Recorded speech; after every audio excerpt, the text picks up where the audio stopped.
It's hardly surprising these days to encounter some unsubstantiated claim that bad weather is getting worse due to climate change. Whether it's wildfires, floods, droughts, or hurricanes, the vultures dependably swoop with ill-informed glee. But we were nevertheless astonished to read, quote, hurricane activity in the Gulf of America, Gulf of Mexico, and off Mexico's west coast is perhaps the most important natural disaster risk for investors focused on the region. Not only does the risk last 6 months each year, but the frequency and intensity of these storms are increasing due to climate change, end quote. We wouldn't have been surprised if this verbiage had come from Greenpeace or the UN Secretary General or the David Suzuki Foundation. We don't expect accuracy from any of those sources. But it was from a leading Canadian bank, misinforming their clients that a great wind would soon blow their money away. And it's one thing when activists indulge in PR fun and games, but it's quite another, and weird, when it's a bank engaging in climate disinformation with real savings and investments on the line. So, for the Climate Discussion Nexus, I'm John Robson, and this is our fact check on Scotiabank's focus on hurricanes.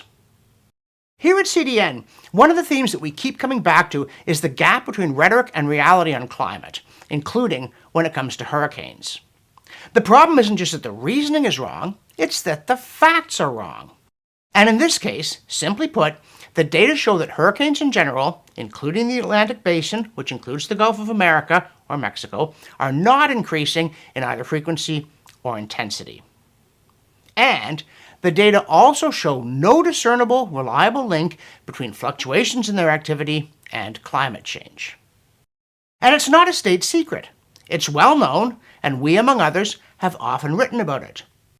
So how did Scotiabank not know? The document in question is in their Capital That Works Focus On series, and it's a note saying an above-normal season is on the way. And just for starters, on the way isn't a fact, it's a prediction. So, what's it based on?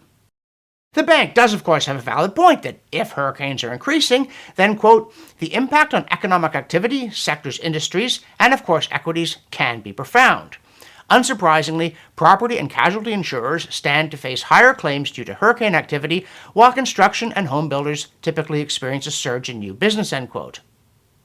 But, to quote the Spartans to Philip of Macedon yet again, if.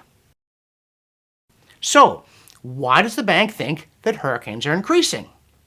Again, they do note that, quote, this year the NOAA has placed a 60% probability on an above-normal hurricane season. This means we can expect 13 to 19 named storms and 6 to 10 hurricanes, of which 3 to 5 are likely to be major, category 3 or above, end quote. And since, we observe yet again, half of all things are above average, from weather to driving ability, and half are definitely below average, it is not wildly beyond the realm of possibility that NOAA's cautious venture that this year is ever so slightly likely to be a bit busier than a typical year could pan out. Even so, assuming bankers take a green eyeshade approach to such things, not a green zealot approach, surely they should have checked what the trends are, including whether there's a trend for the usual suspects to overpredict hurricane seasons. Because of late they certainly seem to have. In 2024, they predicted an unusually active one, and the reverse occurred. And that's not so long ago you have to look at microfilm to discover it. Especially because it also happened in 2023. And by it, we don't just mean a quiet season. We mean a quiet season after loud predictions. Which prompts an acerbic observation that for all the cheap shots about CDN and other skeptics being in league with big companies to burn up the planet, Scotiabank doesn't even seem to read our readily available, accessible material on such topics, let alone fund it. Maybe they should, instead of giving sums we can only dream of to people who hate them and want them destroyed. So, here's the link to subscribe, Scotiabank guys and gals, and here's the one to donate. No, really, because before telling clients, quote, the frequency and intensity of these storms are increasing due to climate change, end quote, it might have been prudent to, say, take a look at the actual tally of hurricanes thus far, as opposed to some lab-coated bureaucrat's prediction.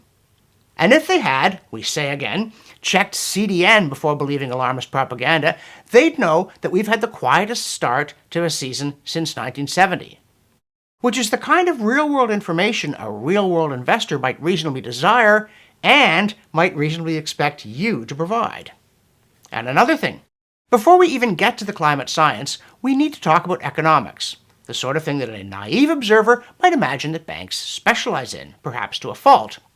Because as Roger Pilkey Jr. and others have catalogued in detail, and as we have again reported regularly, damage from natural disasters is not getting worse, and therefore it can't be getting worse because of climate change or anything else, including Eye of Newt. It is getting more expensive because there are more people in the world and they're getting richer. But someone losing $2,000 out of $100,000 is not more severely afflicted than someone losing $1,000 out of $10,000. So what matters, and we shouldn't have to explain this to an investment advisor, is losses as a share of global GDP. And speaking of Pilkey Jr., whose relentless data and statistical analysis-driven critiques helped put NOAA's lurid billion-dollar disaster clickbait out of climate alarmist business as a parody of bad statistical practice, his correction of their chart to take growth in GDP into account shows a downward slope in the adjusted value of disasters in the U.S. since 1980. But even the original shows that tropical cyclones are not increasing. And just as an increase in storms would have real-world consequences, so there are real-world consequences to mistakenly believing in one, including foregone opportunities and misplaced ones. As the Manhattan contrarian, energy expert Francis Menton, observes, and maybe he should be an investment banker, quote, "It was only 2 years ago, in 2023, that I was writing posts compiling long lists of quotes from climate activists warning that all assets used for production of coal, oil, and gas were about to become obsolete and stranded. After all, wind and solar were supposedly cheaper and cleaner for generating electricity, which could then power anything and everything. Therefore, anyone stupid enough to make further investments in producing fossil fuels would lose everything," end quote. But actually, he points out, the reverse is true. It's renewable investments that are crashing, and one reason why is that as lurid predictions or even claims of worsening weather turn out to be inaccurate, there's less policy pressure for radical measures, including subsidizing alternatives. And at this point, if someone's accusing us, if not the bank, of being too focused on economics and wailing, "What about the human cost?" Menton also just pointed out that the number of worldwide deaths due to climate-related disasters just hit a record low. Quote, "During the first half of 2025, a new record was set for the number of deaths caused by climate and weather disasters. Can you guess what that record was? If you read left-wing media sources and believe anything they say, you might think that the recent record has something to do with a large and growing number of deaths. You might be surprised by the actual record that's been set. The first half of 2025, January to June, has seen the fewest number of deaths from climate and weather disasters of any first half year this century," end quote. And, by the way, his source was Roger Pilkey Jr.'s Honest Broker Substack, to which the bank's analysts might also usefully subscribe, though, unlike our material, it's not free. And turning now to the science. If you download the Scotiabank report in response to an indignant complaint that didn't come from us, it added the anodyne, quote, "though there is debate within the scientific community," end quote, and linked to a piece from the MIT Technology Review that proceeded to say, quote, "Scientists have found that warming temperatures are causing stronger and less predictable storms," end quote, before stammering that, quote, "it might seem that there are far more storms than in the past, but we don't really know for sure. That's because historical records are limited, with little reliable data more than a few decades old," end quote. You ain't fooling. So, we have no reason to suppose we're getting stronger storms or less predictable ones, whatever the latter is meant to mean in the face of what historical data we do have. For instance, was St. Marcellus flood of January 13th, 1362 predictable? Had the bank heard of it? We had. Actually, that Den Store Manndrunkning, or Great Drowning of Men if you're not Danish, was the second such disaster because there was a first St. Marcellus flood on January 16th, 1219. So, can we predict floods on his feast day? No. Nor can we say whether there were others because of that business about limited records. As for the future, the MIT piece eventually admits that, quote, "some climate models suggest that climate change will increase the total number of storms that form, while others suggest the opposite," end quote. So even if we're told that scientists have found that blah, blah, blah, actually, the models disagree and the data is unclear. Mostly. What's not unclear is that in recent years, as Scotiabank again would know if they spent more time with the climate discussion nexus and less with the watermelons, there has been no increase in the number of cyclones worldwide or in their ferocity.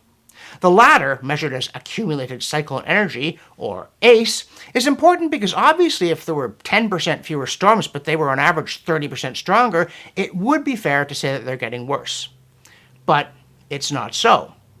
Of course, as with everything, half of hurricane seasons are below average.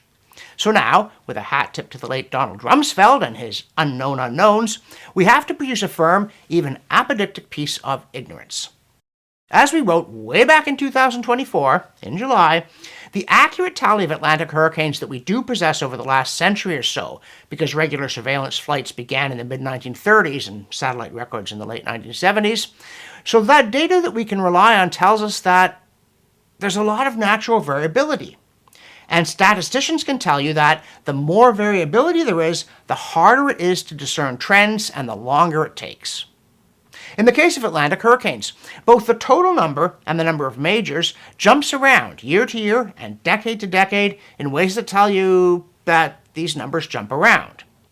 Climate alarmists may fling terms like thousand-year event at us, but unless you have dependable records going back thousands of years in the plural, that's just bad statistics and hokum. And don't banks take great pains on statistics? If not, they probably should.